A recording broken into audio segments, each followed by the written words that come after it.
Student, भावना जाधव क्लासेसमध्ये तुम्हा सर्वांचं स्वागत।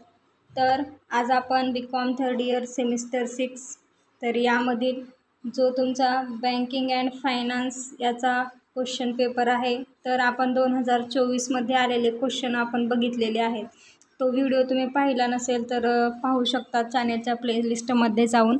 तर आज आपण 2023 नोव्हेंबर-डिसेंबरमध्ये झालेली exam BCom third year semester 6 तर तुमचा बँकिंगची एक्झाम 9 एप्रिल 2025 या दिवशी होणार आहे।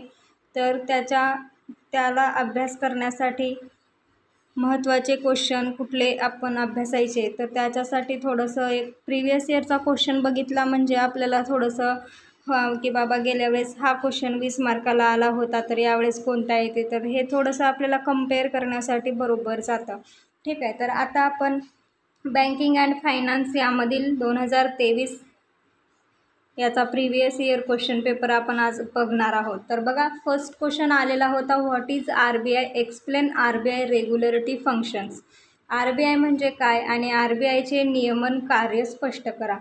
तर जे विद्यार्थी मराठी मीडियमचे असतील आणि त्यांना जर मराठी नोट्स पाहिजे असतील तर त्या नोट्स माझ्याकडे अवेलेबल आहेत, तुम्ही एक कमेंट करा, तुम्हाला त्या भेटून जातील। ठीक आहे, त्यानंतर 20 मार्काला हा क्वेश्चन आलेला होता। ठीक आहे, सेकंड क्वेश्चन होता, define money market, explain role of RBI in the money market. Money मार्केटची व्याख्या द्या आणि मनी मार्केटमध्ये RBIची भूमिका स्पष्ट करा। तर हा क्वेश्चन 15 गुणासाठी आलेला होता। आणि क्वेश्चन दुसऱ्यालाच और क्वेश्चन होता, state the functions of money market in India, भारतीय मनी मार्केटची कार्य सांगा। ठीक आहे, त्यानंतर बँकिंग अँड फायनान्समध्येच थर्ड क्वेश्चन विचारण्यात आलेला होता, भारतीय भांडवली बाजाराचा थोडक्यात इतिहास सांगा किंवा explain brief history of Indian capital market. जे विद्यार्थी इंग्लिश मीडियमचे आहेत त्यांनी इंग्लिशमध्ये लिहा, जे विद्यार्थी मराठी मीडियमचे आहेत तर ते मराठीमध्ये लिहा। आता भारतीय भांडवल बाजाराचा इतिहास काय आहे बाबा, स्वातंत्र्यपूर्वीचा काळ आहे, स्वातंत्र्यानंतरचा काळ आहे, त्यानंतर आधुनिक विकास आहे आणि उदारीकरण आणि सुधारणा आहे। तर हेच तुम्हाला या इतिहासाच्या ब्रीफ हिस्ट्री तुम्हाला एक्सप्लेन करायची आहे। त्यानंतर क्वेश्चन तिसऱ्याला और क्वेश्चन विचारण्यात आलेला होता, what is meant by stock exchange, explain importance of national stock exchange. म्हणजे स्टॉक एक्सचेंज म्हणजे काय आणि राष्ट्रीय शेअर बाजाराचे महत्त्व, काय महत्त्व आहे राष्ट्रीय शेअर बाजाराचे, तर ते तुम्हाला इथे लिहायचं आहे।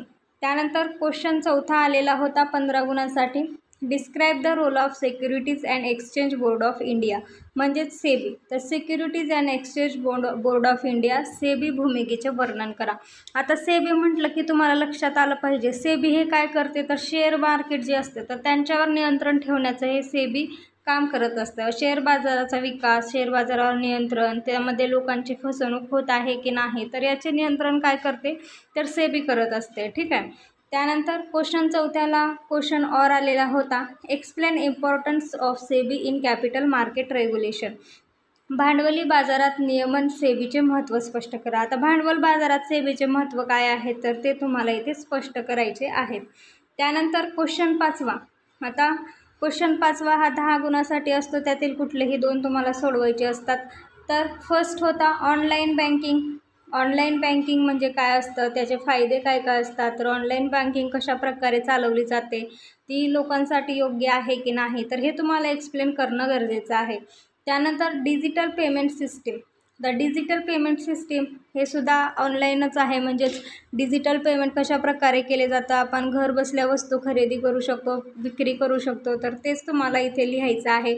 त्यानंतर थर्ड आहे सायबर सिक्युरिटीज, तर सायबर सिक्युरिटी म्हणजेच काय की जे लोकांसोबत फ्रॉड होतो संगणकामार्फत, मोबाईलमार्फत, तर ते तुम्हाला इथे लिहायचं आहे। त्यानंतर चौथा होता रिसेंट ट्रेंड्स इन बँकिंग, बँकेमधील अलीकडील ट्रेंड्स काय काय आहेत तर ते तुम्हाला इथे लिहायचे आहेत। तर अशा प्रकारे previous year 2023 banking and finance याचा क्वेश्चन पेपर आहे। जर तुम्हाला याचं PDF पाहिजे असेल तर टेलिग्राम चॅनल जॉईन करा, त्यावर तुम्हाला त्याचं PDF हे भेटून जाईल। ठीक आहे, आणि चॅनलवर नवीन असाल, अजूनही चॅनलला सबस्क्राईब केलं नसेल तर सबस्क्राईब करा। आणखीन तुम्हाला कुठल्या क्वेश्चन पेपरची वगैरे व्हिडिओ किंवा नोट्स काही पाहिजे असतील तशी तुम्ही मला कमेंट करा, त्यानुसार मी व्हिडिओ बनवत जाईन। जेणेकरून तुम्हाला त्याचा पुरेपूर फायदा होईल. ठीक आहे.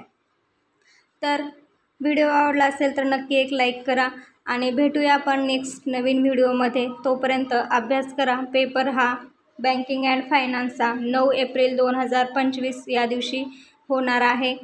त्याच्या दृष्टिकोनातून चांगला अभ्यास करा. ठीक आहे. भेटूया नेक्स्ट व्हिडिओमध्ये. तोपर्यंत धन्यवाद.